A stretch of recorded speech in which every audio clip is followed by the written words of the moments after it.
Good Hello, evening, Lars. Venerable. Good evening. Welcome, Venerable. We have week 2 of Wisdom of Emptiness. Good to see you. Hope you are well. We will start with the mandala. So remembering that, always remember what we're trying to do, not just being ritualistic.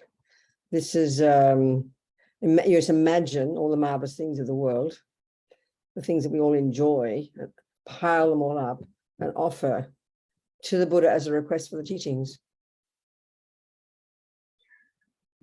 Sashi perki jusheng meto Ramri rapinji nihide gyan padi Sange shindu meche ubaigi Roku nam taching la Chepaksho Jetsun lama dam pakyenam Kicha kikala Kien se churchin tri Yuta sampe du jasin mala Sapye churki chapa Ratu so Iram guru ratna mandala kamya sayami. And then again, second, 2 thoughts. One is reminding ourselves of our reliance on the Buddha, the Dharma, and the Sangha. And second, stating this purpose for our being together, the most altruistic, the most expansive one, which of course the motivation determines the character of the action we do. So here we're listening to these teachings, thinking about their meaning so we can develop our amazing qualities, so we can help others all the way to Buddhahood. That's the plan. That's the goal. So that seed in our minds. And I'll say the first time in English, a little bit extra words to get it really clear, and then I'll sing it 2 times in Tibetan. So we're thinking until we're enlightened, we're going to rely upon the Buddha, his teachings, and the spiritual community, fellow practitioners. And by the virtuous karmic seeds that we plant in our mind by listening to these teachings, may they ripen in the future, no matter how long it takes, as our Buddhahood, so that we can be of benefit to others, help them achieve the same thing. Sangye charang soke chognam la jancho baru jagni kyapsu chi dagi chönyen gipe sonam ki drola penche sangye drupa shog sangye charang soke chognam la jancho baru jagni kyapsu chi dagi chönyen gipe sonam ki drola penche sangye drupa shog. Okay. So everything we've studied until now leads us to this. This is the thing, this is like I always repeat, any course that you do, music, math, or anything, is structured really organically and logically to lead you in a certain direction, and not just random. And that's the part that I think takes us time when it comes to listening to, say, the Buddhist, so-called the Buddhist path, hearing how it is that a path, What do you mean a path? It's really quite curious. Well, it's like, because we're internalizing, because here, okay, when we say Buddhist, when we say spiritual practice, we don't think of that as reading Buddhist philosophy and then internalizing it. That doesn't sound like practice to us. We think practice, we're very obsessed with this. I mean, really obsessed with this. We think practice is when you're sitting down with your eyes closed and it's called meditation. I mean, that's really beyond naive, It's just not true. Finally, yes, with the piano, practice is when you're at the piano playing, but you can't just go there. I remember one person in one teaching saying, oh, I'm not very intellectual. I don't want to listen to the philosophy. I just want to practice. That's like saying, I want to go to the piano and play Bach, but I'm not very intelligent. I can't learn all the theories. Well, necessarily, you won't play Bach if that's the case. So we're not used to thinking this we think philosophy is one thing, and then we think practice is another. In fact, that's really kind of interesting. In our culture, the whole Socratic approach is that. I mean, you do not practice a philosophy, not in the West. You listen to philosophy, you have a head full of philosophies, and you're very intelligent, and you don't get all excited and sort of subjective about it. I mean, that's almost schizophrenic. That's like saying you listen to lots of musical theory, but you dare not play it. I remember Jeffrey Hopkins, the American philosophy, American Buddhist professor. He's well known in America. He's well known everywhere, an author. When I worked with him on his big book, Meditation on Emptiness, in the early 80s, and he started the probably one of the first schools of Buddhist philosophy in one of the universities as a practitioner. Usually you're a philosopher, you dare not be a practitioner. He said he was seen by his philosophy fellows as kind of inferior because he was a Buddhist practitioner. This is what we think of as philosophy in our culture, very intellectual, you know. So when we hear about Buddhist philosophy, we just almost don't think, we think it's the opposite of practice.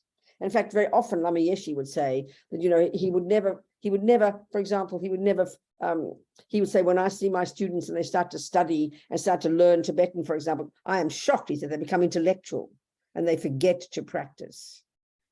So we don't think of listening to the Buddha's teachings as a part of what practice is. We think that's something different that you do on a cushion. It's quite schizophrenic, actually. It's very bizarre. It really shows we don't understand what it means to be a Buddhist. So to learn to be a Buddhist means to learn to think like a Buddha. Buddha is every word in Buddhism is a presentation of what Buddha, this person, has found from his own direct experience to be true. You've got to take that as your starting point. Otherwise, why in the name of heaven would you ever want to listen to somebody who's giving you some ideas and you say, have you found this to be true? Well, not really. Or maybe if you like, or as we think in religion, oh, I can believe what I like. I mean, that's schizophrenic too. I can't even imagine intelligent people would say that, but we say that. Or I'm allowed, because we think of it as belief. So we're addicted to thinking that spiritual practice is meditation, and we're addicted to thinking that spirituality is about belief. There's a lot of these misconceptions we have to get past in our minds, you know. We're dealing here with what the Buddha would say is from his own direct experience is how things exist. So this is the key point he's making. He's basically saying, and this is what's fascinating, we have to keep remembering this, that his explanation of why Buddhism is a presentation of how to stop suffering and how to get happy. And what Buddha's saying is the reason we suffer is because we're not in touch with reality. So Buddhism is a presentation of this person called Buddha, his own direct experiential findings about how things exist. I mean, one of the commonest questions that comes in classes in New Zealand just recently, we did a 10-day Mahamudra retreat at the lovely centre called Mahamudra Centre in the country out of Auckland. It was very lovely. You know, one of the questions is, it's always about reincarnation because we have an assumption you can't prove that. She said, but how do we know that? She said, you mean this is what how do we know this is true? If you were studying math, or you're studying Einstein's teachings, you don't say, oh, how do we know this is true? We know that Einstein is presenting to us his experiential findings about how things are. We know that logic, but we don't think that when it comes to spiritual. And that's what I'm trying to say here. So everything in our teachings up until now, this entire year in discovering Buddhism, all the teachings we've been having and discussing and listening to and thinking about, which are based on this presentation, the Tibetan packaging of the Buddhist teachings called the Lam Rim, from our lineage Lama in the 14th century Tsongkhapa, are leading us to this point right today. Because this finally is the way that Buddha would say, finally, that things exist. This class, this 2 weeks we've got left on this module are about finally how things exist. The final, I mean, ultimate sounds like a grand word. It means final. Finally, in their essence, how things exist.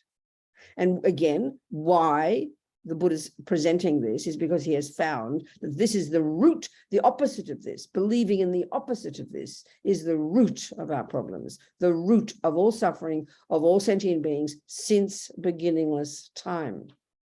I mean, Buddhism what's that term I keep forgetting in science? They talk about a view that presents everything. It's a worldview, and it is a coherent worldview. You don't have to like it. You might think it's an absolute load of rubbish. You know, complete superstition. You can think that, but that is what it purports to be. So everything will logically fit. So okay, the way I like to present, I found it very helpful. When we study the first level of teachings, which is what they call the lowest scope, or I like to call junior school, the very first teachings, the essence of them are the teachings about karma, which is the natural law that everything any sentient being thinks and does and says is the process that produces that person. As His Holiness the Dalai Lama even said one time, this is like this law of karma is actually self-creation. It's quite a shocking concept. There's no view, there's a being out there who does it, which is the common view of religion. And equally, if you're a materialist, it's the same view. The person out there called your mother and father created you. Neither of those for the Buddha. This is first the most essential point, the fundamental point. And this is already leading us. The implication here is emptiness, that nothing has an intrinsic nature. Everything is the product of causes. Everything is, the Buddha is saying the broadest point the Buddha is making, which we're going to discuss these 2 weeks. We're going to discuss this concept of emptiness in the framework of the 2 truths, that how things exist conventionally and how they finally exist ultimately, finally.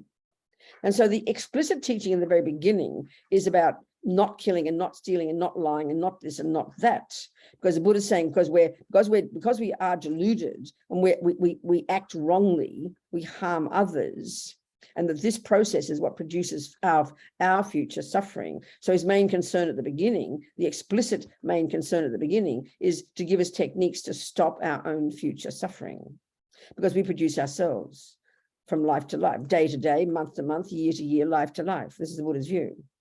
So that's we can see very clearly there's some aspects of that we find to be true. We agree with cause and effect. That's what we call science. But this cause and effect here is much more radical.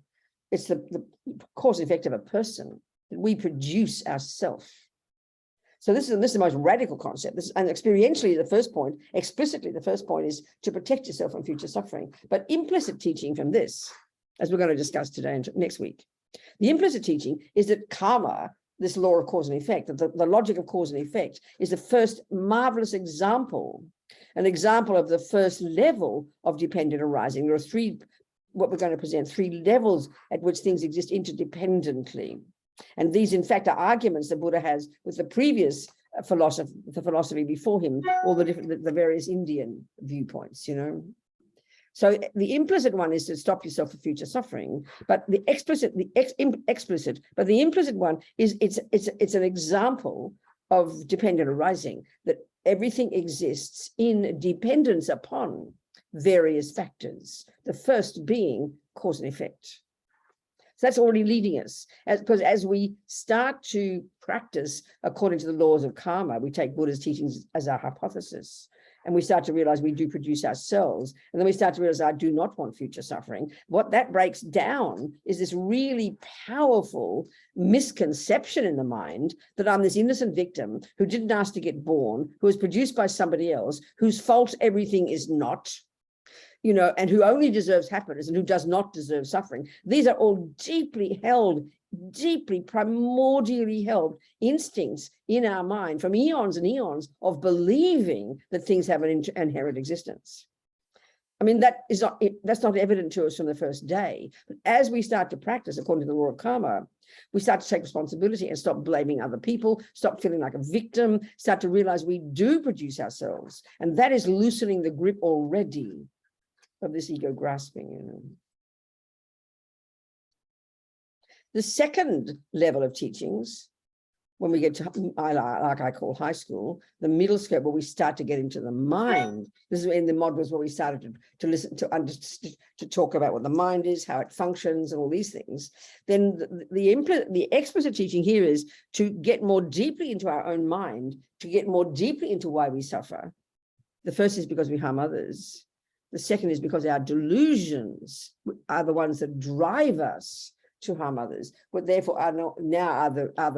we're really getting to the point now. So when we start to actually practice Buddhism, you start to be your own therapist, as Lama Yeshe puts it. You start to know your own mind intimately and well, not just to be clever and pass your exams, so that you can really unpack and unravel the deluded states of mind, the unhappy, disturbing emotions that drive you to kill and lie and steal. These are the voices of ego. And now, again, the explicit teaching here is to increase your wish not to cause yourself suffering by now getting renunciation, giving up attachment. As far as the Buddha is concerned in the Four Noble Truths, effectively, attachment is the problem. So we're trying to unpack and unravel attachment. This is the unique approach that Buddha has, which is then the main delusion, the main voice of the ego grasping, the root delusion, which we're discussing this week, and then as well as anger and all the others. And there's this kind of map of the mind in Buddhism. And by learning this first intellectually and then beginning to identify in the mind itself, beginning to distinguish the neuroses from the positive states of mind, this is where we really start the job of being a Buddhist. So again, the explicit teaching here is to increase our wish not to suffer. It's all about us. The first and second scopes of the Lam Rim, that all the first stages of practice in Buddhism are all about how to stop my suffering. This takes us time to hear, It's Buddha's kind instructions of how I can stop my own suffering, because I cause my suffering, and how I can get my own happiness. So we are the main beneficiaries of all of that. But the implicit teaching, this is now beginning to help us understand the, when we start to look at now the root delusion, we're going to discuss that this next 2 weeks, the root delusion, simply called ignorance. It's like the root delusion, the root misconception, the root disturbing emotion, the root of all the problems, such that when you've uprooted it, quote unquote, realized emptiness, you've quit suffering. You've begun the process of radically quitting suffering. You can't go back after that. You can only move forward. The implicit teaching there is when we start to understand attachment and aversion and all the delusions, we start to see, one, that they're disturbing emotions, which is the reason we want to stop them, because they're the root of why we make a problem, why we harm others. But now the implicit teaching is we start to understand their misconceptions, that we're training our mind to now really begin to understand the root delusion, because it is a misconception. And that's the part that's surprising. And until we start studying Buddhist psychology properly, we won't understand that. Because we think of anger, you say, when you see a person shouting and yelling who's angry, and you say that person's got a misconception in their mind, you think you're crazy. What do you mean the misconception? They're having a mental breakdown. Look at them. Because anger, attachment, all the delusions, one, are yes, disturbing emotions, and yes, cause me to suffer, and yes, cause me to harm others. So I've got to subdue them, unpack and unravel and subdue them. This is the radical job of being a Buddhist every day. But why they cause suffering, this is the key we're starting to look at now. Why do they cause suffering? Why are they disturbing? Because they're misconceptions. We're living in la-la land. Because attachment and aversion and all the other thousands of delusions are literally conceptual stories deep in the bones of our being that we've been totally habituated ourselves with, that are virtually totally instinctive now. They come as second nature. When we unpack and unravel and drill down deeply, we're going to listen and hear they're literally misconceptions. That takes time. But that prepares us back then in the middle scope now for what we're discussing today and next week. So everything in what we've studied so far leads us, is organized and structured to lead us. So of course, when you first study it, you can't see any relationship. I mean, many of us, this is why the lamas would always say you have to learn to know the Lam Rim. It always sounds so confusing. It's like all the bullet points of all these points, how each leads to the next psychologically. That takes time to see. So, okay. Buddha's telling us we suffer because we've got misconceptions. We don't see things correctly. As Lama Zopa says, the world out there appears back wrongly to us. And then because it's been appearing wrongly to us for so long, it's so addicted. We're so addicted to this. Things appear like that. Like I said, just like for so long you've had, 50 euros or $50, but you believe it's 500. For so long you've seen it as 500. You believed it's 500. You expect it to be 500. You totally believe it's 500. You've literally got a misconception. That $50 note is appearing back to you wrongly because of a misconception in your mind. This is why we suffer. This is why we suffer, and this is why we cause other suffering.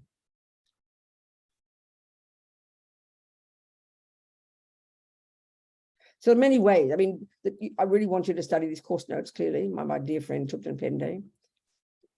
Very helpful teachings. You must read it. Please, you need to read it. Listen to what I say, but read this just from beginning to end. Just read it slowly through. And he's really helpful in the way he's presented everything. It's excellent. There are various ways.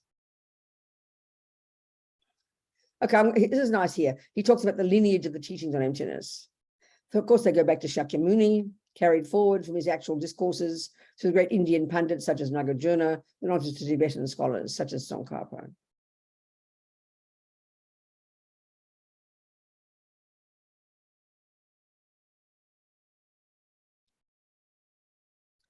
He talks about Shakyamuni's teachings. They were vast. He taught for 40 years.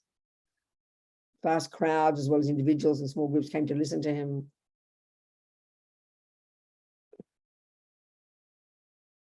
So the different ways we can structure all the teachings. Okay, then you read all Thupten course notes. They're very helpful. So anyway, the thing is, the main point I'm going to be making, there are many ways. There are many ways of trying to prove that nothing has an intrinsic nature, that everything is empty of an intrinsic nature. That's what the word emptiness first is. So let's look at this word first, because we really get confused, you know. So the shorthand, the main thing I'm going to be discussing is this framework. The framework in which we can understand this is what's called the two truths. The two truths. There's many ways of saying that, but the two truths. And there's ultimate or finally the way things exist, and then the conventional way things exist. It's a way of saying it. And the way to, and it's a really, really, really helpful way to frame these wisdom teachings, they talk, the wisdom teachings, you know. But even the word wisdom, don't make it fancy. You know? Wisdom just means, you know, if you say 1 + 1 is 2, that's wisdom. In other words, when you're saying thing that is correct, that's called wisdom. Here we're talking about the wisdom, the final wisdom we have to realize, the one that enables us to then really sort of finally achieve our goal of removing all the delusions from the mind, quitting our own suffering, and then we add, by adding bodhicitta to that, which we've already talked about, that when we develop the 2 wings of the bird and we become a Buddha, blah, blah, blah. So the framework, this framework of the two truths, one is that things exist, have a conventional kind of reality, and then things have an ultimate reality. Now, initially, these seem very separate to us, but they're utterly related. In fact, the main method we're going to be discussing for realizing emptiness, quote unquote, is the realization of how things exist ultimately, dependent, and the shorthand there is dependent arising. You hear terms like dependent, interdependent, dependent arising, dependent origination. They're all referring to the same thing. And it's an absolutely fundamentally necessary word to understand if you want to understand Buddhism. You know? Buddha is saying that everything that exists, without exception, okay, first of all, there are various levels of teachings. I'm sure Pende discusses this. There are there's a text one studies when you study Buddhist philosophy called Buddhist Tenets, and it's literally it's a categorization of all the different Buddhist schools of thought over the centuries. So, for example, in the world, in Burma and Thailand, we hear about Theravadan Buddhism. Well, Theravadan Buddhism is the only remaining one of the 18 sub-schools of one of the divisions of Buddhist tenets, you know. So there's so many different various views. The one we're talking here in general is, you know, you've got the so-called Hinayana, and then Theravadin's under that category, and they've got 2 schools of thought there. And like I said, the only one that's remaining left of one grouping is the Theravadan. Then you've got the Mahayana. You've got Hinayana and Mahayana. And then the Mahayana, you've got a whole bunch of different types of thought, different thinkings as well. We're not going to go to any of the other views. I'm not going to go into that. I've forgotten half of it anyway. We're going to focus on the one that's called the view of the middle way view. Of the Mahayana, there's the middle way view, and there's even that's divided into categories as well. And we're going to be discussing the one that's called the Prasangika Madhyamika, the consequentialist middle way view. It's a very specific approach, and that's the teachings of our lamas. And that's the teachings that all the Tibetans would purport to be giving, according to that view. And that's said to be the actual intent of the Buddha. So, okay, you've got how things exist conventionally. That is to say, everything exists, everything, whatever you can posit as existing, an atom, a universe, you know, a pencil, a person, whatever you want, an eyelash, a thought, whatever you want to posit, the concept of -2, anything you want to posit, anything you want to posit. This is the kind of the rigor of this type of thinking. Exists, if it exists, it exists interdependently. It exists in dependence upon various factors. The implication being it doesn't exist independently. So why, and this is the first question, why is Buddha telling us this? Because he's saying the function of this ego grasping, that's just one of the terms for this root delusion that's known as simply as ignorance. It has many functions, but the one we're discussing here is that the root delusion, known colloquially as ego grasping. The way this ignorance causes us to cling primordially to a self. He's telling us everything exists interdependently. Everything exists in dependence upon various factors simply because we think the opposite. That's why he's talks about karma. That's why he talks about impermanence. That's why he talks about all what he talks about. He's presenting what he has found to be how things exist. And why would he bother telling us if everybody agreed already? That's just ridiculous. So everything he's presenting us is a presentation of the opposite of what we think, you know. And this is the subtlest one, the most pervasive. So everything exists interdependently, and he's telling us that because we think the opposite. And of course, because this is so primordially the habit, we don't think we think the opposite. We don't think we think anything. We just see things in a certain way. We're as thick as posts, you know. We just take it for granted. So that's why, I mean, we can hear about impermanence, and we can hear and observe, and that's simple in comparison, but still we grasp intently at things as not changing. And if we analyze and unpack that, it's because we have this intense attachment. For example, one's relationship. You know, always I quote that relationship, we will be together until we're 80. There's an assumption there because of massive attachment, not wanting that person to never be in your life. You then, because it's lovely now, you assume it'll be lovely in 80 years. We believe that. This is the way these delusions function. And that's an easy delusion to identify. And yet we fall into the trap every day. We can't stand the thought of not being me. We can't stand the thought of death, you know, of things changing. But this mistake is way more subtle. That's why we get confused when we hear it. It's way more primordial. It's much subtler than grasping at permanent me. It's much subtler. So conventionally, everything exists interdependently. And it sounds easy enough. We can understand that. You know, many examples of interdependence. You can say the word something is short. We know immediately that has no absolute nature because it's in reference to long. I mean, there are hundreds of examples like that. That's fairly evident. You know straight away she is short. The only reason we know what that means is because we have a sense of how tall, what tall means. But it cannot exist in its own. That's a very simple example how something does not exist in isolation, which means something that doesn't depend on anything.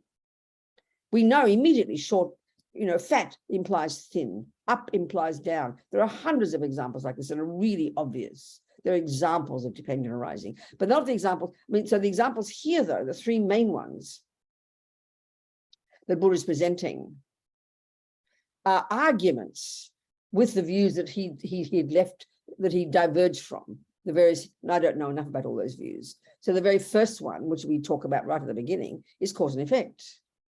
You know, counteracting a view that there is a self, an Atman they call it, or the Christians would call it a soul, for example, or a spirit that's somehow intrinsic, that doesn't depend on anything, doesn't change from moment to moment, and exists in isolation. So it's not caused. It's not a process of causes. Not something like that, and that's the same concept as a creator. That Buddha says is not viable. It's not possible. So cause and effect is karma is a marvelous example to help us practice, internalize, to really loosen the grip of this sense of an innocent victim to whom things happen and who plays no role in it. That's really the point, isn't it? That cake looks delicious on the plate, having nothing to do with me looking at it. That's clearly not true. Beauty is in the eye of the beholder. Our mothers taught us that. But we don't join the dots, you know. That's the hardest one to see. But the cause and effect one is really powerful, that we produce ourselves. That's cause and effect. That is a marvelous example of this first level of karma, of dependent arising. The second one, and we talk about this a lot, and we will again, that things exist in dependence upon their parts. It sounds very abstract to us. That In other words, the implication being there can be nothing that exists that doesn't have parts. It says very abstract, like who cares? But that's a major argument of the Buddhas. This is a major argument of the Buddhas, because the position is that there is a self that does not have parts, that's a partless particle, that's partless, that is intrinsic and does not depend upon parts. It seems very abstract as an idea, but this is the main thrust, as we know from the discussions we've had before, the main thrust of this argument we need to apply in order to find, to really analyze and check up and prove to ourselves that there isn't in here somewhere a precious little piece called I. We utterly believe runs the show, is like the boss, you know. And it's the same argument for a creator. In fact, essentially Buddha is saying we don't need creating. We don't need a boss in here. All the bits and pieces you find doing their job of being this person. And the subtlest level of dependent arising is that everything's merely labeled, and all these lead to each other. You know, that's the final conclusion we have to come to.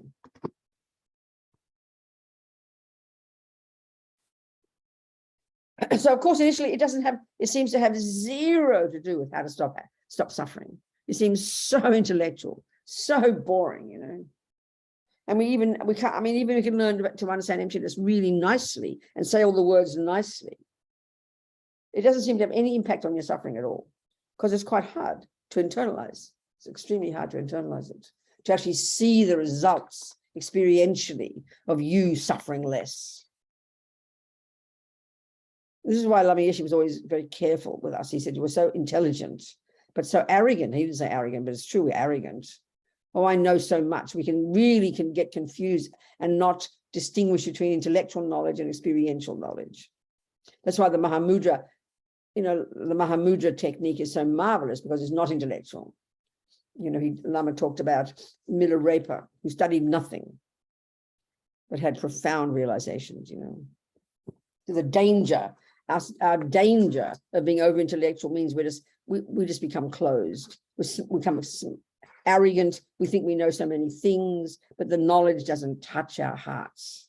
That's, I think, something very strong in our culture. You know, I say this a lot, and I think it's a really powerful point. We can talk about wisdom. We know there are people who are very wise. We know some genius mathematicians, genius scientists with a lot of knowledge, very, very wise. But that knowledge has zero impact upon them as a person. That's kind of, again, like almost schizophrenic, I would say. That's really like schizophrenic. We don't think of schizophrenic like that. So using the word loosely, utterly disconnected.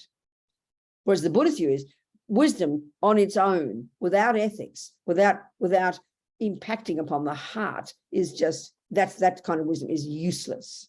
You might as well not even know it. So your wisdom combined with ethics and combined with lots of practice, that's what brings the results of lessening your suffering. It's absolutely vital to understand that.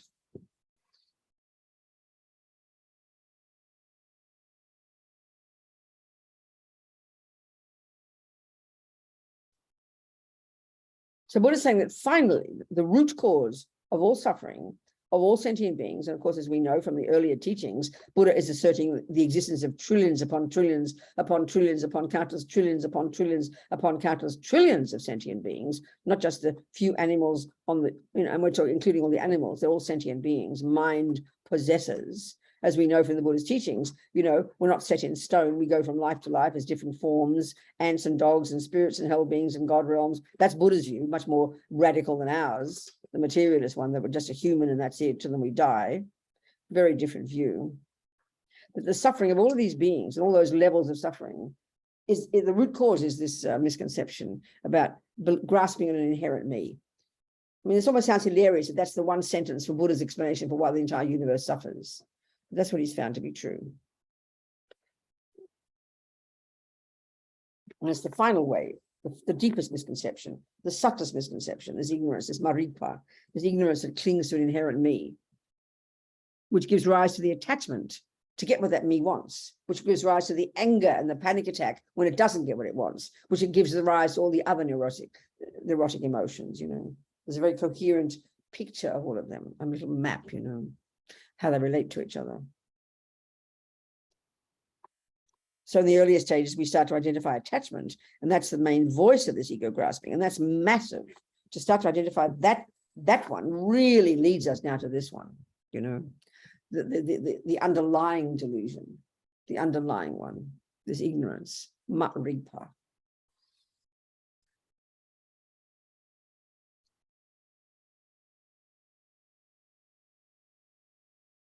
So that you'll read in the teachings, talking about his teachings, you hear in Buddhism all the time talking about the selflessness of persons and the selflessness of phenomena.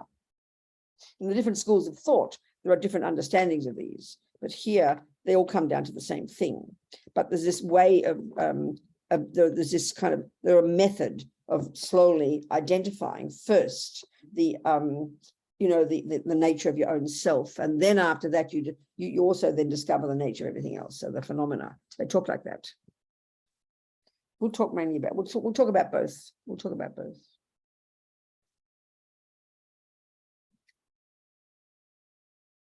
So first of all, the word emptiness. Let's talk about that, but we get confused. It's an abstract. It's referring to something that's abstract, meaning not concrete.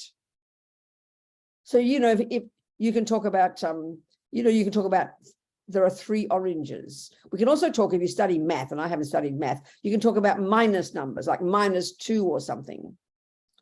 So it's very clear, isn't it, that you can't count -2. You can't see -2 oranges. It's not an evident thing sitting on the table. 3 oranges is a fairly evident, easy thing to see, but -2 oranges, I mean, that's a pretty conceptual thought. That's really abstract. Well, there's some abstract phenomena that Buddhism is referring to as well that exist anyway, and this is where they refer to them as in a particular way. No, never mind. I won't go there. I don't want to go there. They refer to them. One person refers to these as abstract. So emptiness is one of those. It's the absence of something. Just get used to that idea. Buddha's referring to the absence of something. That's abstract, isn't it? The absence of something. The absence of something. Emptiness, the term emptiness, shorthand for emptiness of intrinsic existence, emptiness of inherent existence, emptiness of existing from its own side, emptiness of existing in and of itself. There are many synonyms. You read all those phrases. They all, in this view, refer to the same thing. The absence of something. So that's immediately why we're so confused. The absence of something. The absence, emptiness clearly is a word that is one of these abstract terms, you know. That's why I like to use those simple examples. The absence of tea in your cup, the absence of dollars in your account, in your bank. We can understand those types of things. And the clear thing is, it's being an abstract phenomenon. It's a conceptual idea. You have to kind of learn about it. So what Buddha's saying is, the essence of it is that this emptiness of an intrinsic me, the commonest way we hear that, and that's it's forgivable, is Buddha's saying there is no me. There is no me. There's no self. We hear those words. There's no self. So we can be forgiven for thinking he's literally saying there is no self, which is quite a nihilistic idea, isn't it? But emptiness isn't referring to that. It's not the same. It's not that. The example I use all the time, and I hope it helps. Sometimes I feel when people ask me questions about these examples I give, it just sounds confusing. But, you know, if, you know, let's say, you know, Tara is looking in her bank and she's convinced there's $5,000. Let's just say that. She's convinced there's $5,000. And she looks in the bank. But 0 is there. 0 is on the bank statement. But because of the powerful expectation and her powerful belief in the presence of $5,000 is so strong in her mind, this idea of $5,000, she sees it, she knows it's there, this $5,000. So when she sees the 0, she doesn't actually go, oh, there are no dollars in my bank. She will go, oh my God, where are my $5,000? She sees the absence of $5,000. I think we understand this. It's a shock to her. But you can see there's nothing written down on the bank. It doesn't say minus $5,000. It just says 0. So if she asks me to look, I will see the fact of the 0. Now, 0 is nihilism. minus $5,000, the absence of $5,000 is a very specific thing in the mind only of a person who expected $5,000. If I'm Lars is my boyfriend and we've been living or my husband and we've been living together for 27 years, and one day I come home and there's a note, I've left you for Tara. I tell you, for a while, all I will notice in that, listen to this one, every day, the main thing I will notice in that house is the absence of Lars, isn't it? When people are lonely, I look at you and you say you're lonely. What you're noticing mostly is the absence of a partner. Because we understand these concepts. It's quite abstract. It's not visible to the eyes. It's in the mind of a person. If you believe you've got cancer and you're preparing to die and you're freaking out and you're saying goodbye to your loved ones and you're really believing you're cancer, and you see the doctor and she says, oh, I'm sorry, I gave you the wrong x-rays. You don't have cancer. You will have a vivid and very happy experience of a very vivid thing called the absence of cancer. So it's a very rich and delicious kind of concept. It's not just nothingness. Once you see that difference, that makes a tremendous difference to your understanding, I tell you. So Buddha's telling us that for eons, we've been believing in a real, intrinsic, independent, inherent, self-existent me in here somewhere. Even as we say the words, it's puzzling because we believe there is a me in there. We say me in here somewhere. The feeling of I in here. What can you insult me? The feeling is very vivid. We believe it utterly and completely. And even when we hear the Buddha say 27 times, a million times, there isn't one. Your I doesn't exist like that. We can't hear it because the mistake is so absolute, so utter. So Buddha's telling us there isn't that I. There isn't an independent I. There isn't an I that exists from its own side. There isn't an I that exists in and of itself. There isn't a self-existent I. There is not, there's many synonyms for this, all coming to the same thing, meaning independent. There's no independent I. Independent of what? First, causes, second is parts, and third, the subtlest one, independent of the mind calling it that. These are the three levels of dependent arising. Get familiar with. So there's not that there's no I, that there's, but Buddha's saying there's not the I we think is there. It's not that there's no I. It's not that there's no I. But there's no I that we think is there. And so that's why we have to, one of the main analyses, which we're going to go through here, and Dependent goes through this in his course notes, this 4-point analysis they talk about. Very clear, step-by-step, rigorous process we have to go through in order to prove that there is no independent I in here somewhere. And the first of those steps, which seems kind of ironic, is that we have to identify what we think the I seems like. But then we'll say, but Buddha just says there is no I, there is no independent. He's right, but we have to prove that. That's the part that's hard. So if you get a very strong, the first point of these 4-point analysis, let me see in his book where he talks about this 4-point. Where is it? Let's see. Okay. So you'll say you'll find through the course of this weekend when we look at the 4-point analysis. And this is the first, I'm looking at, on the phone version, I'm looking at page 46. On the phone version, I don't know what version you're looking at. Identifying the object to be negated.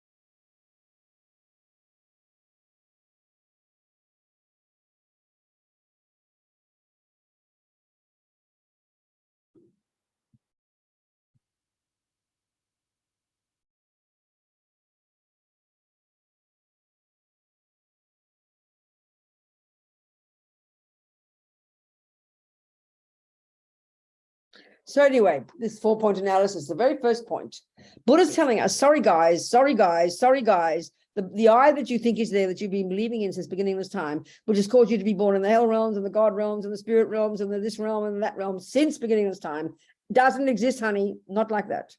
Not like that.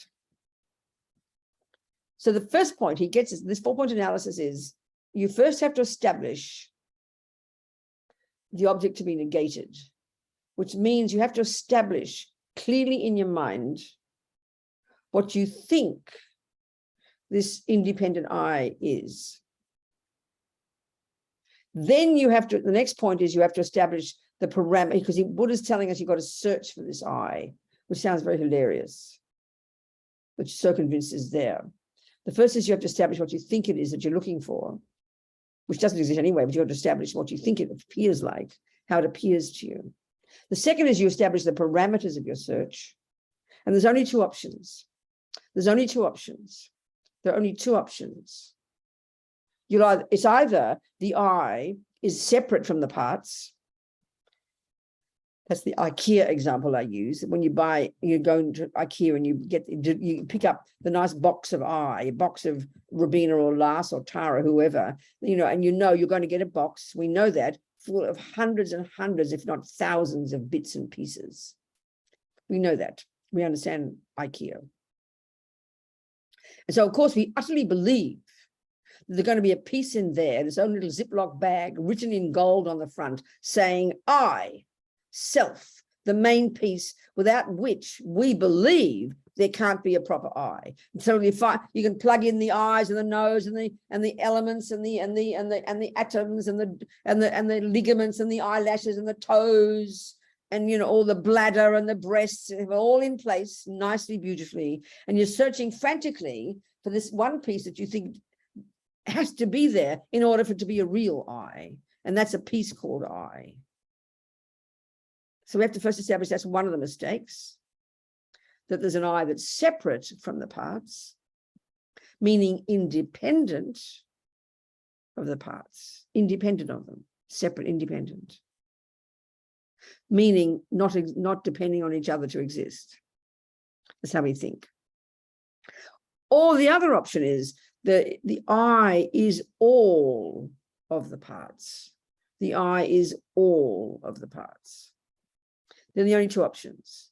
So if there is an I, we have to establish those two. And then the next two, that's the parameters of our search. That's the second point of the 4. The next one is the next two are you have to use logic to argue with both of those. And then once you've done this definitive thing and completed those 4, you will know definitively there is no I, either independent of the parts or oneness with the parts. There are only two options if there is this. So then what? So clearly, knowing this intellectually and then much meditation on this, one day the penny will drop, and we will discover the absence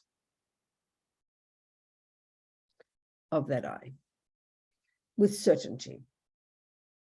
So that happens, as Lama Yeshe says in Mahamudra, you cannot possibly have this realization until you've achieved shamatha. We talked about this briefly last week. Until you've achieved calm abiding, this marvelous state of mind. These genius Indians developed well before the Buddha, developed the technique for forgetting, to learn to access a subtle level of mind. This subtle level of mind, when we achieve that, you can't realize this emptiness without having achieved that. Impossible. Simply because this truth of the absence of an inherent I, because the delusion is so strong, you can't realize the lack of you can't realize the lie of it until your mind is more subtle. In other words, I like to say you've got to achieve the microscope of your mind in order to see nakedly the truth that there never has been, isn't, and never could be that kind of I. So the word emptiness refers to the absence of in this case, to the absence of something you thought was there. So when you finally realize that $50 note is simply $50, what you realize is the absence of $500. When you realize the truth, you realize it's not $500. Same thing. I mean, these are disappointing. The absence of Tara's $5,000 and the absence of, the $500 are clearly unhappy absences. Discovering you got no cancer, that's a very wonderful absence. And this absence, the absence of an intrinsic me, as Lama Zopa says, the greatest yogis experience absolute joy and bliss when they finally realize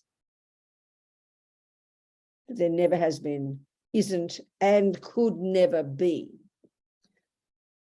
an intrinsic I, an independent I, an inherent I, an I that exists from its own side, an I that exists in and of itself, all these synonyms. So the word emptiness refers to the absence of something, not just nothing. Utterly different phenomena, utterly different. You see, the mind, when we learn this in the mind, when the mind cognizes, the job of mind is to cognize things, to know things, to be aware. These words are synonymous. And this is how Lama Yeshe talks in Mahamudra. Mind is always called, I mean, he mentions it there, but this is the way they talk in Buddhist psychology. Mind is always referred to as the subject, and mind always is cognizing something. That mind has to have an object of its cognition is not just some abstract idea. Cognition, awareness is awareness of something. Mind always has an object that it cognizes. Object in Buddhism doesn't just refer to a physical thing. Object is that which the mind cognizes. So whatever the mind cognizes, and Buddha's telling us that at the moment, because of delusions in the mind, we are cognizing phenomena, things that just don't exist. We're living in La La Land. So what we're trying to do is learn to cognize that which exists. So whatever the mind cognizes is a phenomenon, an object, an existent, an object of knowledge. So the mind, here we're trying to cognize this abstract phenomenon called the absence of an independent me. In other words, the absence of a me we thought was there, not nothingness. And that's the commonest misinterpretation of emptiness on the planet, Once we understand this point, we're really going in the right track. It's the absence of something. In this case, the absence of something you thought was there. Another way you can talk about an absence is like, for example, at this moment in time, let's say in Lasa's mind, there is no anger at this moment. Let's just say at this moment, he can say there is no anger. Well, we can say there does exist in Lasa's mind the absence of anger, the absence of anger. You can say that. You can make it like a, or you could say, for example, the tea in the cup. You could say there is tea in my cup. But you can also say, if when there's no tea there, you can also say, and this is the way we're using this word, the absence of something, that there does exist. So when there is tea there, you can say there does exist in my cup tea. And when there's no tea there, you can say there does exist in my cup the absence of tea. You can say like that. And that's the way to talk about it here. There does exist in my cup the absence of tea. There does exist on that $50 note the absence of $500. There does exist in Tara's bank account the absence of $5,000. There does exist, at this moment in my house the absence of Las. These are the abstract phenomena. But you can't see them, you can't taste them, you can't touch them. They're concept, they're abstract phenomena, aren't they? But they're very, very powerful things to understand. So what I'm getting at again, the point is the absence of something doesn't mean nothingness, which is the commonest way we hear. Listen, we don't have the Heart Sutra, do we? Can we put the Heart Sutra? I'd like to read the Heart Sutra. Can we all put it up on, can you put it up on the screen, please? We'll read the Heart Sutra together. Can you find it, somebody? Let's read the Heart Sutra and we'll talk Yes. about it. I'm gonna find it. Give me a second. Yeah, Good. 1 sec. Lars is finding it, Tara. He's got it. Coming right up. Oops. Let's read it and talk about it. Right up. Coming right up. Right up. Here we are. That's the one from our intensive practice day. Coming right up.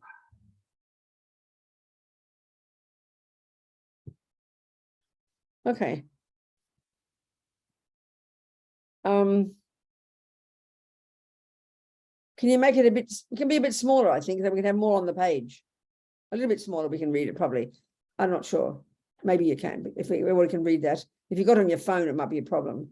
But you're mostly on computers, hopefully. So we'll go through slowly. So what this is the teaching, one teaching Buddha gave in Rajgir, very common, he gave teachings there, in this place called Vulture Peak.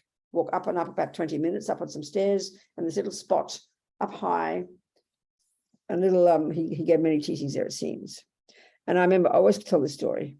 I remember, because it says here, listen, it says here, was dwelling in Vulture Peak together with a great community of monks and a great community of bodhisattvas. Well, if you've been there, you will see a great community of bodhisattvas and monks would not fit there. It's very small.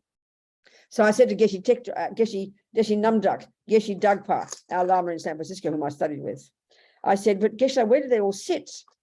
And he said, oh, what do you think? He said, in the sky. So we imagine we're at Vulture Peak, okay? And we're sitting there in the sky, if you're a holy being, on the ground if you're not.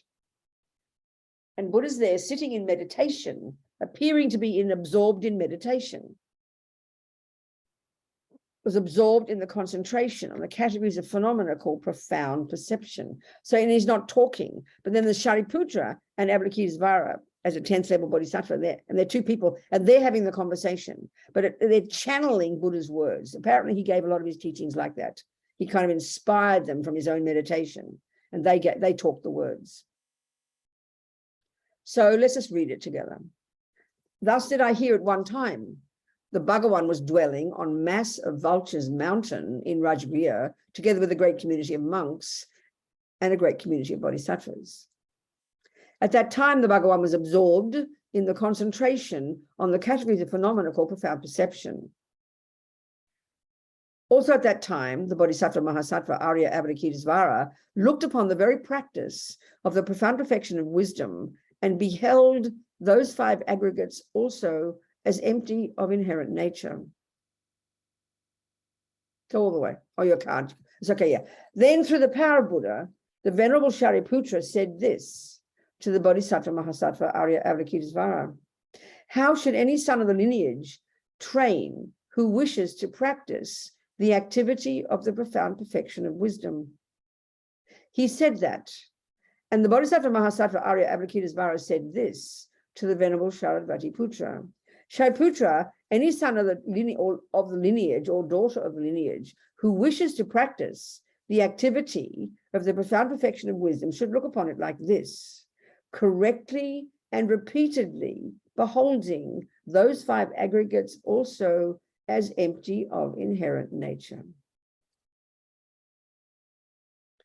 Form is empty.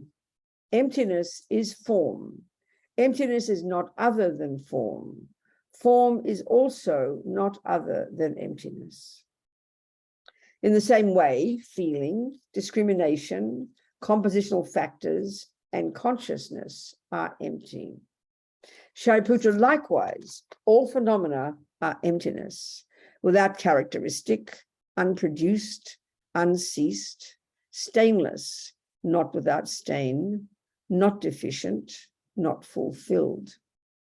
Shariputra, therefore, in emptiness, there is no form, no feeling, no discrimination, no compositional factors, no consciousness. No eye, no ear, no nose, no tongue, no body, no mind. No visual form, no sound, no odor, no taste, no object of touch, and no phenomenon. There is no I element, and so on, up to and including no mind element, and no mental consciousness element. There is no ignorance, no extinction of ignorance, and so on, up to and including no aging and death, and no extinction of aging and death. Similarly, there is no suffering, origination, cessation, and path. There is no exalted wisdom, no attainment, and also no non-attainment. Shariputra, therefore, because there is no attainment, bodhisattvas rely on and dwell in the perfection of wisdom, the mind without obscuration and without fear.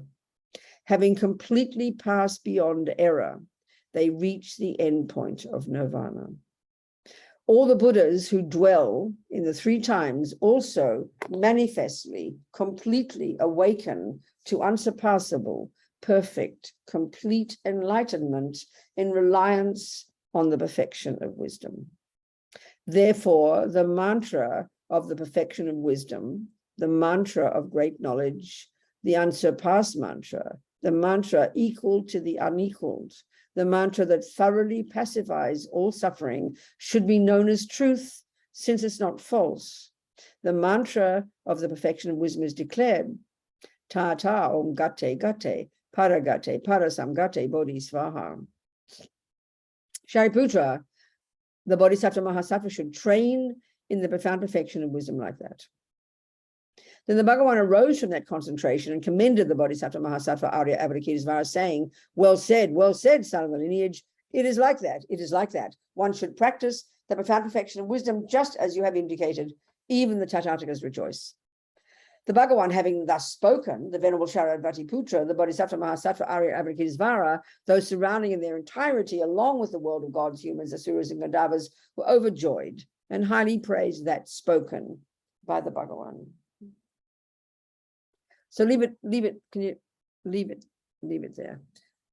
Maybe leave it there. No, maybe don't, no, take it down, it's okay. Let's take it down, it's okay. And I will just find it myself and I'll use it.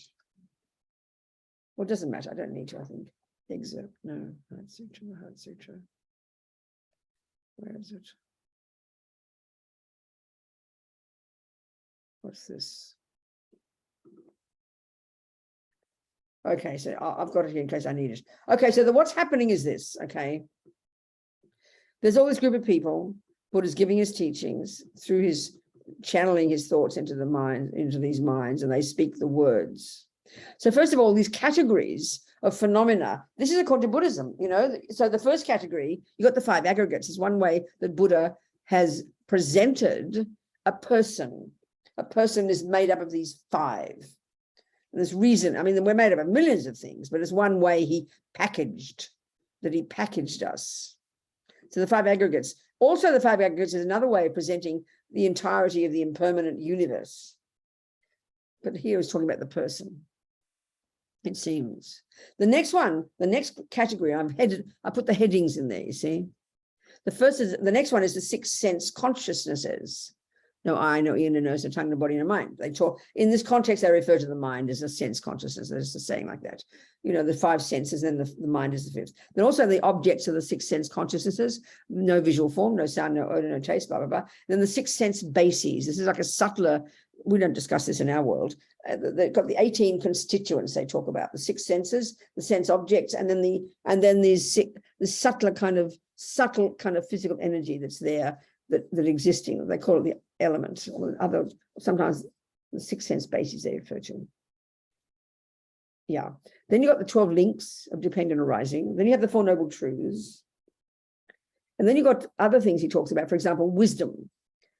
So all the time he's saying there's no wisdom. And then he says, you know, for example, there's no, talks about there's no ignorance and there's no extinction of ignorance and so on.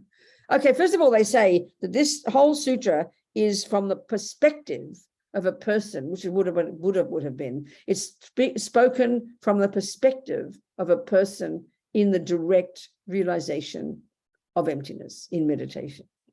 That's how they're saying. So they also have, for example, the 12 links, it says there's no ignorance. And then it says there's no extinction of ignorance. So what that means is there is no ignorance, that there's no self-existent ignorance. And then when you realize the emptiness of ignorance, there's also no emptiness of inherent ignorance either. And then they say, there's no wisdom. There's no inherent wisdom that realizes emptiness. And then there's no attainment of that realization.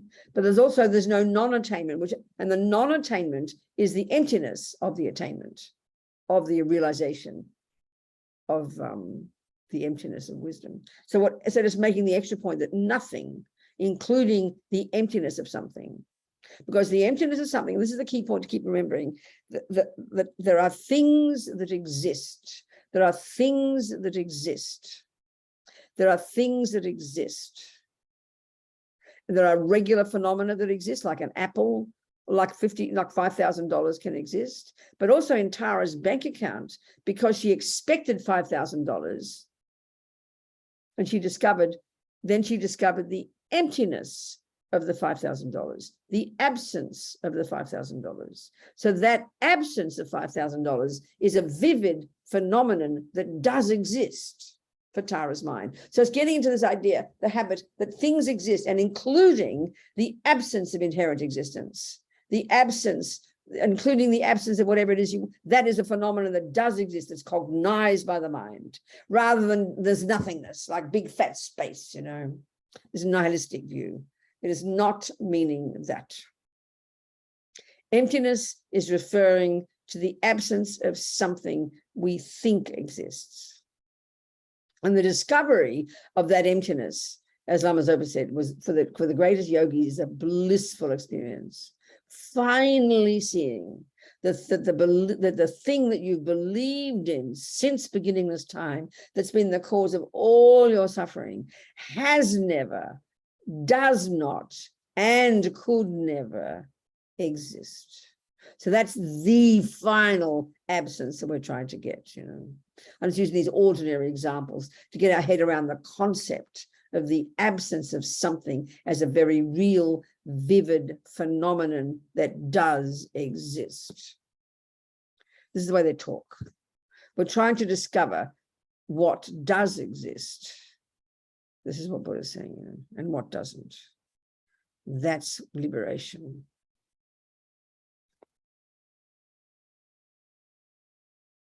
So these two truths, right now, we are existing totally in the two wrong views, as Buddha calls the two wrong views, two extreme views. This is just like instinctive. If we hear about emptiness, how there is no I from its own side, there's no independent I, there's no this, there's no that, and certainly when you read the Heart Sutra, you're absolutely believing that Buddha's literally saying there is no I. So the instinctive response to that is kind of like, it's like depression. Oh, well, if there's no I, what's the point? This is like, that's what nihilism is. What's the point? And that's what depression is. I mean, look at us. We're living in this. Totally depressed. Everything's just hopeless. There's nothing. It's depressing. There's nothing. There's nothing. Nothingness. So we want to kill ourselves. It's a misconception. It's got, we've fallen, as Tsongkhapa says, we fall into the abyss of the great mistake. Oh, well, there's no I.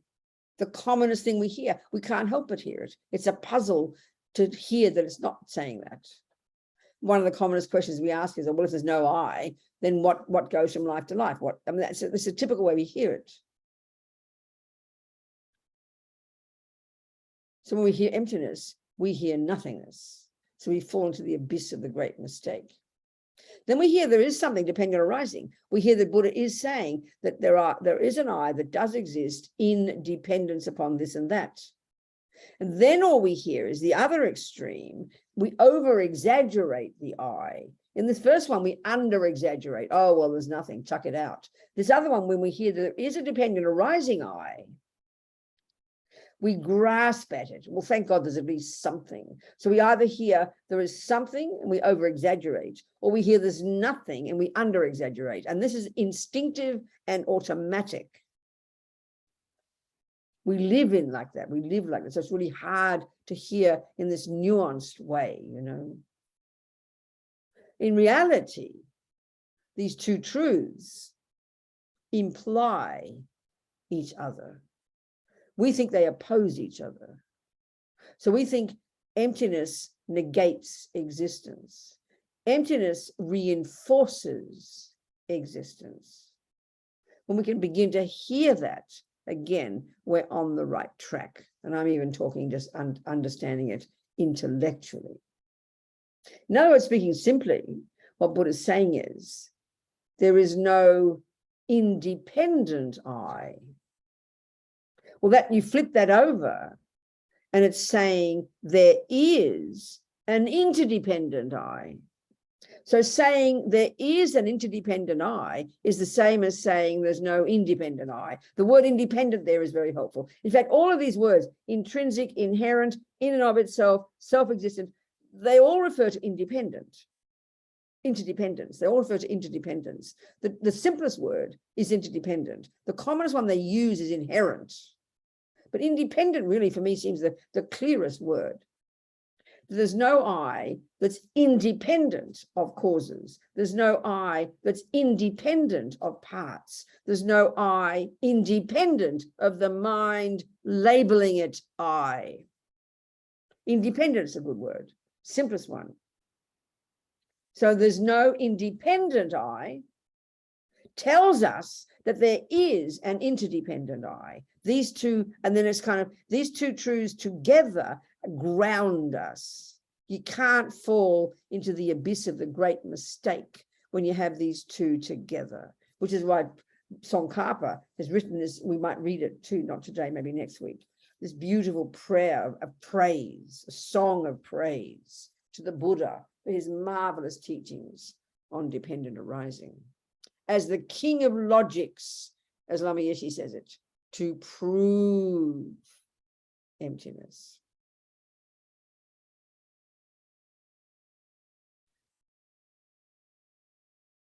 So the first one is things exist conventionally.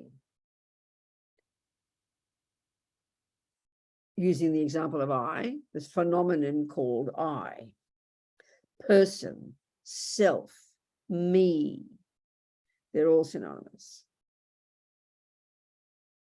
So dependent arising saying, there is, so I came into existence in dependence upon causes.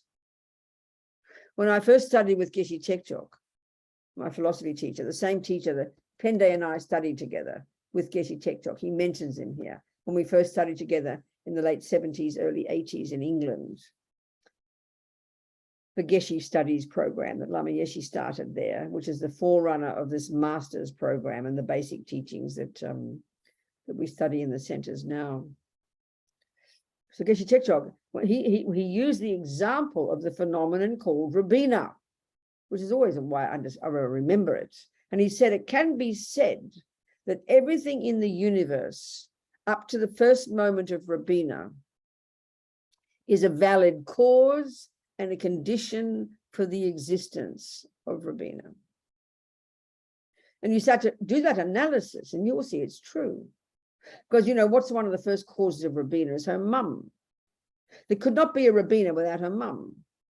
Well, then you start to look at all the causes of that mother. And then you start to look at the causes of her mother. And you can go back for eternity just on the mothers. Then a Rabina exists independence on so many other things. So in the end, you have the entire universe. It's not wrong if you do the analysis. You will never pinpoint anything that doesn't come into existence independence upon causes, at least among impermanent phenomena. Not possible. And that's why I listen about karma, which is the causes of me. The main causes of me are not God, are not my mother, are not the physical, are not everybody else out there. The main causes of me are my actions. So that's a powerful example of causes. And that's what I'm saying, when we start to get used to that, it loosens the grip of the self-pity me who thinks I have nothing to do with me. I'm this innocent victim that got plonked on this planet to whom bad and good things happen. this terrifying feeling. No wonder we live in fear. We have that view instinctively that I have nothing to do with who I am. I mean, really, this is why the Buddhist view, I could say, a conclusion from the Buddhist view, thinking that you're made by your parents and you're given anger and love and jealousy and compassion by your parents, that's the most schizophrenic idea for the Buddha. It's the most bizarre idea, I tell you. So he really emphasizes the power of mind in Buddhism, that mind is the main thing. And my mind can, by definition, not be anybody else's mind. It can only be my mind from before and before and before, and you can track it back in an unbroken chain of billions and billions and billions of moments of my mind, the one continuity called my mind. It can't drip over from someone else's mind. Mind is one's own. What you put into it is yours. You put it there. That's all about karma. It's a powerful concept. It only causes you to grow up and stop feeling like a victim, blaming everybody else for who you are. I mean, the idea of a creator and mummy and daddy creating are like schizophrenic ideas, you know, for the Buddha. That's cause and effect. The main cause of this moment of Rabina's mind can only be the millionth of a second previous moment of Rabina's mind. There are external conditions called a mother and a father, an external world, no argument. The main cause, the direct, I think it's called the direct cause, or even the substantial cause of this moment of cognition labeled Rabina's mind can only be the millisecond before that of Rabina's mind. And the time of conception, in my mother's womb, the main substantial, the cause of that moment of mind that went into that egg and sperm can only be the millionth of a second previous moment of that very mind. This moment of anger in my mind can only be, the main cause can only be a previous tendency of anger in Rabina's mind. It's really powerful to think about. It proves beginningless mind, it proves karma. Got to think about that. That's what Dalai Lama said, reincarnation, oh, that's easy to prove, he said. Meaning the continuity of mind. Cause and effect, dependent arising. That's cause and effect of dependent arising. Everything in the universe is like that. As His Holiness said, you know, Big Bang, no problem. Just not the first Big Bang. You see, we all want a first moment. It's a powerful, powerful impulse to find the first moment, the first cause. Christians spend a lot of time in their philosophy proving that there can be a first cause. Capital F, capital C. It's called God. That's not viable for the Buddha. Much of the philosophical teachings from the Buddha, from his own experience, are those points. It's not a viable, possible thing. He doesn't argue. Buddha does not argue with power and all-knowing and omniscience and all these things. That's called a Buddha. But he does not give the job of a creator to a Buddha. A Buddha was, and that's why a Buddha was a regular person before. You can't say that to Christians. That's too shocking. Because God has always been. Does not have a cause. It's a special thing that's self-existent. This is the very argument Buddha has, you know, with how things exist. Everything's a continuity of mental moments. Everything's a continuity of moments. So if this cup, this thermos, you will never find the beginning of this thermos. You go back and you get to the first second of the universe, and then you got to then find what came before that. You will never find a first moment of anything. You can't. Not possible. Impossible. This is cause and effect, and this proves emptiness also. Not possible. Because if you say you can find the first moment, then that means that moment didn't have a cause. Then the whole concept of cause and effect, the whole concept of dependent arising, crumbles into a state of nonsense. It's meaningless rubbish.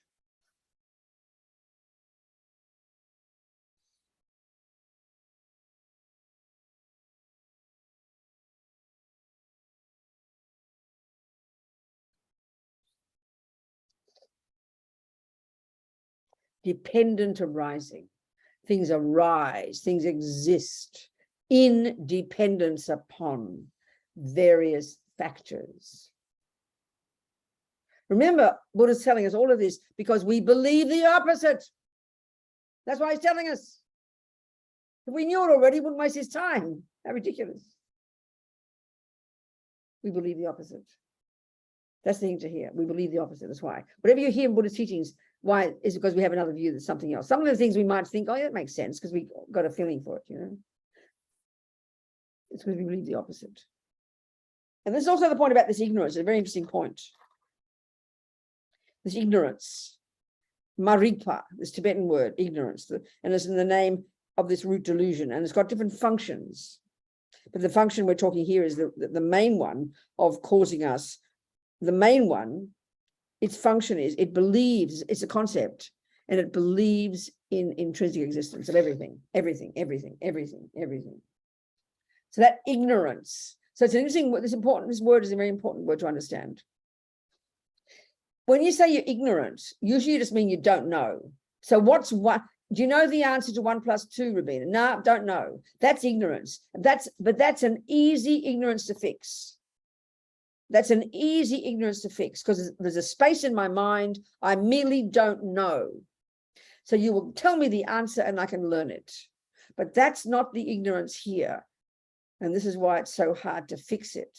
This ignorance is like double trouble ignorance. Not only do we not know the final way that things exist, or even not only do we not know how I exists, we think we believe in a lie. That's what makes it so hard to understand it. If we merely didn't know how things existed, dependent arising and all those things, we could become a Buddha in a couple of years, I'd say. Wouldn't take long. But not only do we not know, not only do you not know that 1 + 1 is 2, not only do you not know that $50, what the $50 note is, you believe it's something it's not. You believe it's 500. So there's double trouble, there's double level. And because we're clinging to those lies, we grasp at those lies and have been for eons, Buddha says, to the point where those lies are the actual creator of this universe, the creator of our bodies, the creator of all the realms of existence. They're all the product of these lies. You don't need a creator, I promise you. We're good, we're clever enough, creating our own insane suffering, creating hell realms, creating spirit realms, creating human realms. Literally.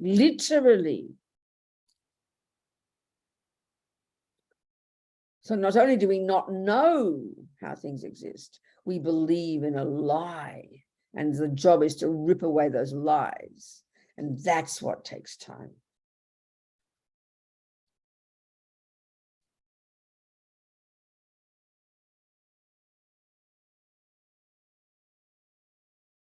Give me time to go already. I've been raving on for an hour and a half. I'm very sorry. Are there any questions? You need to read Thupten Pende's course notes, please. He gives you all the substance. I'm just raving on as usual. So come on, questions, please. We've got time. Questions.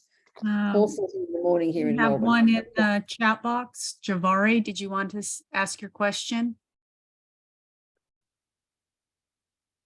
Okay, there's a question in the chat box. However, are we born to our parents due to similar tendencies or past karma?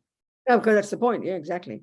We run together like magnets because we've got intense history with each other over countless lifetimes. Absolutely, darling. Yes, exactly. They give us a body that's very clear, but they do not give you anger or love or kindness or being good at music. They give you genes, they give you DNA, they give you all the physical components, which of course is the explanation in the materialist world.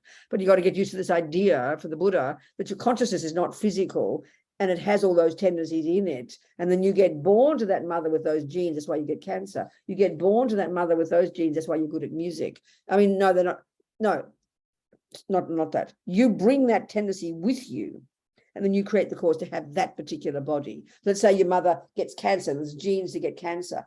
Due to your past killing, you get born to that mother. My mother was a musician.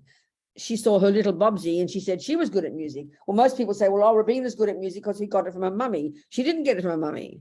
Rabina was good at music because she'd practiced music before. My mother was good at music because she practiced music before. And then I came together in her womb. So kindly, she taught me and she triggered my tendency to play music. So we have to keep remembering that point. We've got to think it through because we're living in the world, materialist world, which is fine. And it's got a great science, but we sort of buy into those views without thinking it through.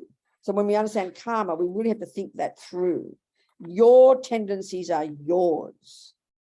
That's really when we start, that's the first level of Buddhist practice. If we don't really believe that, we're in trouble. That's why we always think it's my mother's fault, my daddy's fault, my family's fault, all the rest, you know. Yes, my mother's music teaching was absolutely vital to my being good at music, but my goodness at music was mine. My anger is mine. My jealousy is mine. My intelligence is mine. Comes from my past practice. We're comfortable with that. This is a starting point there. Yes, so yes, exactly, yes. Other questions? No other questions? Okay. I really want you to read the course notes, okay? There's something else? Yes, Barbara? Yes, go on, Barbara. What's she saying?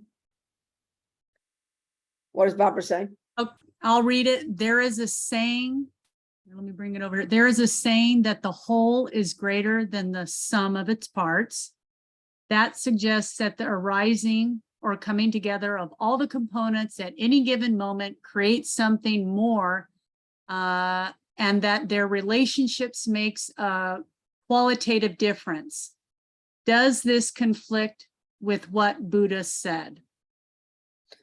I always don't understand what it means. So can you explain it to me, please? I don't understand what it means. Who's saying that? Barbara. Barbara, can you talk to me, darling? Can you talk to me, darling? Go on, talk to me. Yes. Looking at like a car, it has 4 wheels. And so each wheel doesn't do enough on its own, but the coming together, the combination makes it more functional.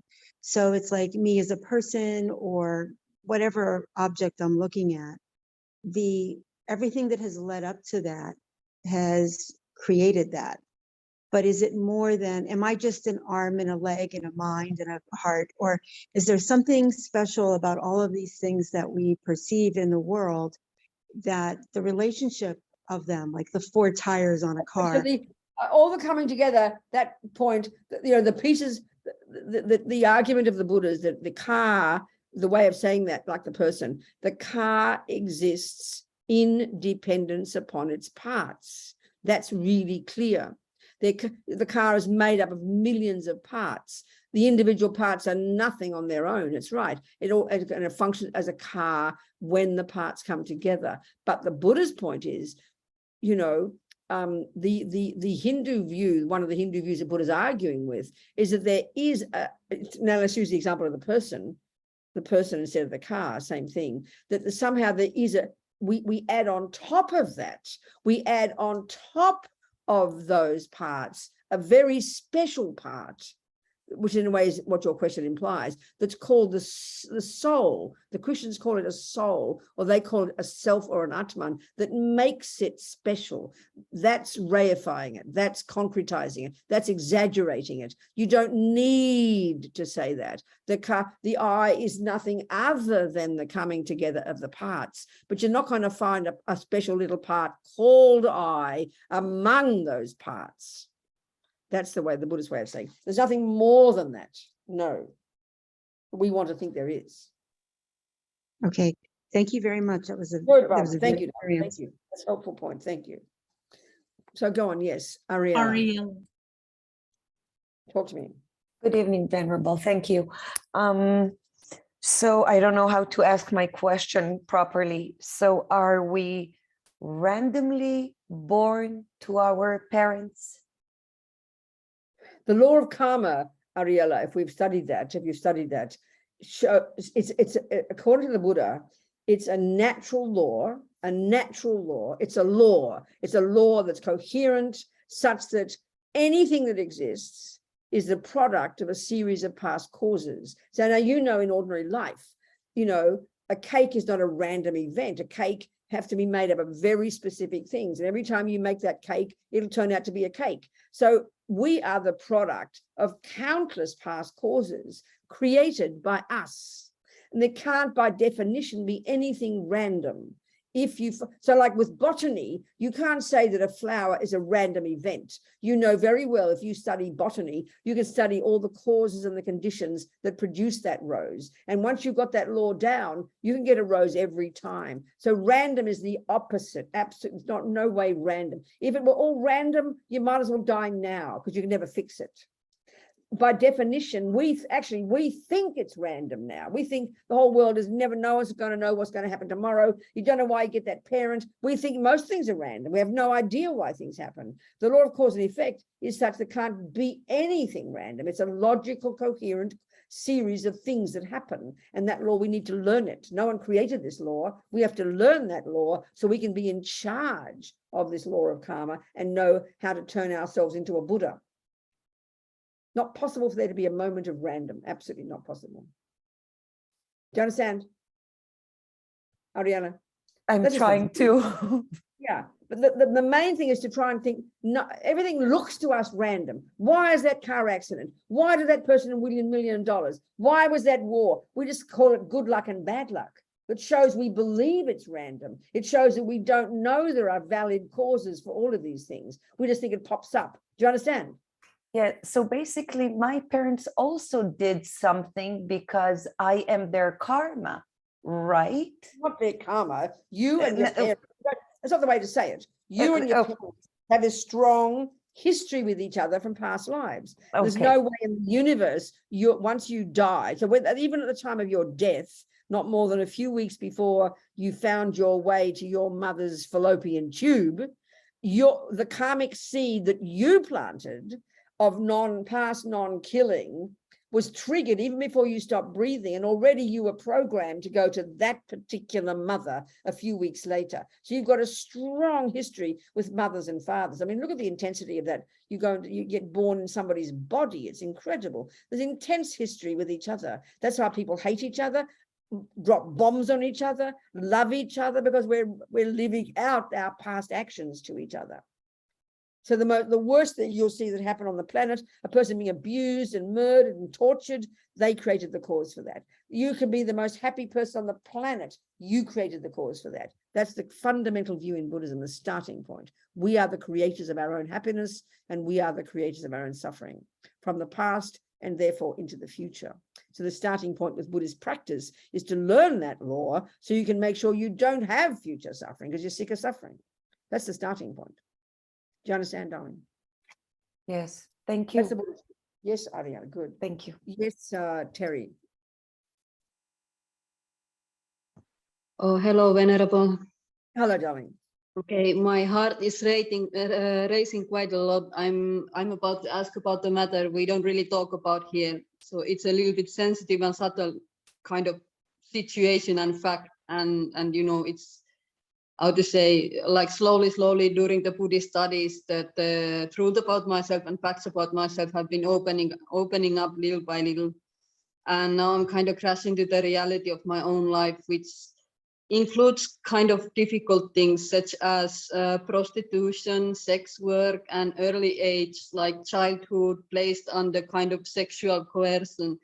And I'm getting little bit lost with some of the Buddhist, I'd say, concepts. And some of the Buddhist teachings makes me a little bit I don't really understand how to relate to some of the facts that Buddhism is kind of teaching. So what's the question at the moment? So let's say, for example, in the Buddhism, in some part, it's said about how you said it, like interdependent, or hold on, how to say this, like that there is no self and there is no inherent self, and how I understand it from the study through my own personal life, and it's actual fact, it's very different, I think, what it is kind of pursued to make me understand through the Buddhist studies. So do I get it correct? Like, let's say in my own body and mind, obviously I am very much lost of my inherent self. There is very little self left. There is very little inherent existence left. But this is because of, you know, the karma out of the actions of sex or out of the actions of prostitution. So does this comply with the study or with the teaching, or is this like just, you know, personal? Are you saying because of your own suffering, you have you have a small sense of self? Is that what you're saying? Small sense of self, and because of the certain. Okay. So what this is, Terry, what this is because of suffering, because of past things we've done, we then suffer in the present. And because we get brutalized and harmed, this kind of destroys any goodness in us. We feel like we don't have any worth. We think we're a garbage. We think people treat us like garbage. That's not because the inherent self has gone. That's because we grasp at an inherent self. You could say that if you came into this life with from past practice and had realized emptiness, nothing would harm you. You would only have love and compassion. Even if people brutalized you, you would have a way of dealing with it that wouldn't destroy you. So the reason we get destroyed and harmed, and the reason we have a low sense of self, is the irony is because we're grasping at ourselves. So we have to, in a sense, we have to build up a healthy sense of self, a valid sense of reasonable and kind and loving and generous. Then we can really begin to understand the teachings on emptiness. They're more subtle. And we really, if we have an unhealthy sense of self, it's because we're grasping at an inherent self. That's the irony. So as we heal ourselves and begin to purify, we start to get some self-respect. We start to honor our good qualities. We lessen our bad qualities. We lessen our suffering. We lessen our depression. We lessen our anger. We grow our kindness. We grow our wisdom. It's then we can start to realize emptiness in a better way. It's a more optimistic thing, not a negative thing. Mm-hmm.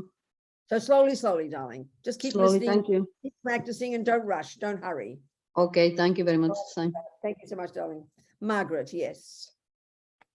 Hi, Venerable. The illustration that you gave that, you know, you are have that ability for music is because you've had it in the past. Yeah. And I'm just wondering, I don't have that ability, and I'm just wondering, is it just that it's not coming out in this lifetime, or? That's a good point. But it's a good point because actually, from all, if our minds go back and back and back and back, we've got millions of tendencies, good and bad, but at different times in different lifetimes, we're just one package of a few tendencies. But all the other tendencies are there, but maybe we don't meet the conditions for those to ripen. That's why the thing about Buddha nature, no matter how bad life is and how bad we are, we all possess this potential to change, to lessen the delusions and grow the goodness, and to develop our wisdom and our qualities. But it doesn't really matter if we can't play music. That's just an example. We've all got the potential to change our mind. That's the main one. Sometimes our minds are more stubborn. Sometimes our minds are more flexible. That's the real one we want to try and have, you know. But we've got all the tendencies. We've done all the things. There's nothing, Buddha would say there's nothing good or bad we haven't done in the past, you know. For sure, yeah. But yes, so there's that your sister there. Hello, Anne. Hi. Oh, darling. How Happy are to see you both. Great to see you. Yes, sweethearts. Two twins in Florida. They don't look like twins, but they are. Happy to see you both, darlings. Yeah, Take that's a care. good point, Mike. So there you go. Yeah. Any other questions about emptiness or dependent arising? There are 3 more questions in the chat box. One of them seems closer. Jeffrey, are you available? They ask, may you clarify in relation to actual reality principle? He refers to how mantra japa, continuous repetition, may produce positive, liberating results in one's experience of life. I am here if you want it directly. Thank you. Yes, Jeffrey. Talk to me, darling. Well, of course, in many spiritual Eastern traditions, there is the tradition of mantra japa, repetition, or Om Mani Padme Hum, Om Namah Shivaya. Can you, from your awareness of the actual nature of reality, relate if or how such mantra japa repetition actually produces beneficial results in our personal life experience? Yeah. Yeah, I think it's nothing special. I think it's nothing. No, I think it's something we know already, Jeffrey. I mean, I think that's what we call learning something. If you keep playing tennis every day, don't be surprised you become good at tennis. So it's really just pointing out karma. And one way that karma ripens is habit. So I think that's something that's absolutely evident. It's not even spiritual. It's just natural. If you keep getting angry every day, you keep getting better at anger. That's all karma is. So clearly, if we're repeating mantras, and Sanskrit sounds are said to be so beneficial, so powerful, just by repeating mantras with a good heart, knowing it means love or it means wisdom, it can only bring benefit. Of course it can. I just think it's logical, Jeffrey. It's why we do good things and bad things, because we've got the habit to do them. I think it's something we know already. Do you understand, Jeffrey? I can see it as a purifying, so that we're not thinking of anything less real or less valuable. I can see that it takes the space of all the other discursive thinking that we might be doing. Yeah. But when you mentioned love, I even question, I have to question, what does love mean? Is there any meaning behind the word love? The Buddhist definition of love, first of all, the Buddhist view of the mind, they've got three categories of states of mind. But the neurotic, deluded, ridiculous ones, which we're describing, which we want to get rid of because they're causing us suffering. But then we have the virtuous states of mind at the conventional level. Love is, so the negative thoughts and negative emotions are causing us suffering. They're I-based, they're ego-based, they're fear-based, they're distorted. They cause us to be suffering. They cause us to harm others. Look at the world, Then you've got the positive states of mind. So there's clear definitions of each one. So for example, love starts off with as a thought. You see a person happy and you want them to be happy.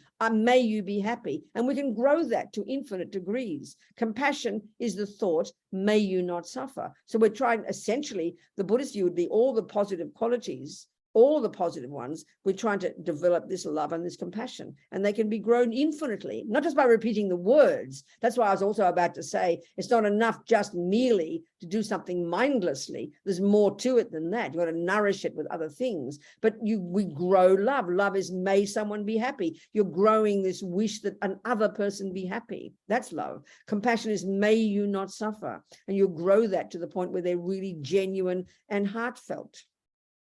Is it true that we could say that there is oneness, that reality is a oneness? Is that the same thing as saying interdependent? Well, that word, I understand. That word is a very broad statement. It can be used in different traditions to mean different things. But absolutely, when Jeffrey finally, rids the mind of all the rubbish, of his own rubbish and the past negative karma, purifies his mind by all his practice, grows his virtuous qualities, eventually gets wisdom, realizes no intrinsic I, and then adds all the compassion to it, you finally become an enlightened being. You can say then, Jeffrey, no question, you are oneness with all beings. Absolutely, there's no doubt. Yes, that's exactly what Buddha would say. And so that's your definition of enlightenment? When you become the word Buddha in Buddhism, it's the word we use to refer to a person who's fully enlightened, yes, whose consciousness pervades the universe, who has rid the mind utterly of all delusions, has grown all the virtues and wisdom to perfection, can manifest in countless bodies throughout the universe to benefit others, and has infinite wisdom and infinite compassion. That's Buddha, yes. And the Buddhist view is every one of us has that potential, Jeffrey.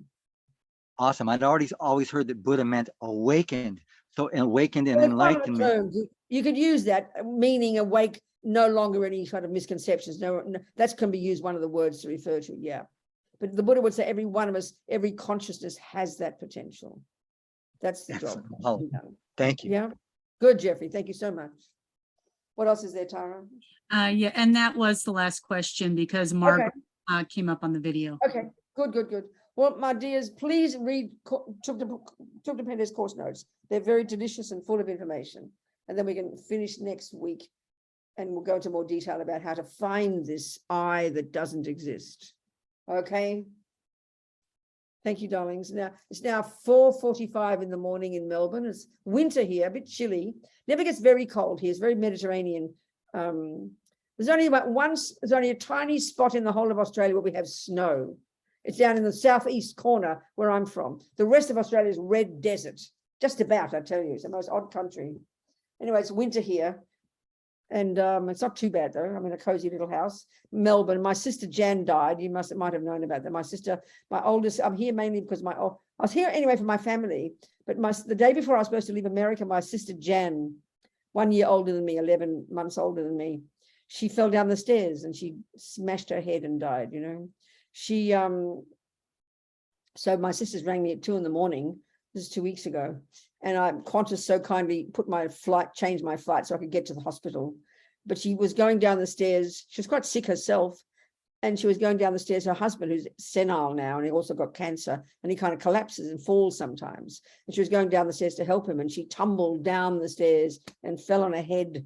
And my 2 other sisters found her in a massive pool of blood. She was still breathing. So they kept her in the hospital. And then I got there. And then we were all there together and I said some prayers and then I stayed after they stopped the ventilator. She died. And yeah, and we had a party a few days ago. All her friends came. It was nice. So this is it. Death came to my sister. She wasn't expecting it, like the rest of us. That's it. So that's it. Anybody else who's died, we pray because we're all going to die. Might as well get ready for it. Make the most of our lives, not waste a single second of our precious lives, I think. Jangchob Semchog Rinpoche Ma Ke Panam Ke Guchi Ke Panyam Pa Me Pa Yang Gong Ne Gondu Paba Shog Gewa Jin Yodudag Nama Sange Drubgyo Ne Drowa Chikang Malu Pa Dei Sara Gurpa Shog. Thank you, precious ones. See you next week.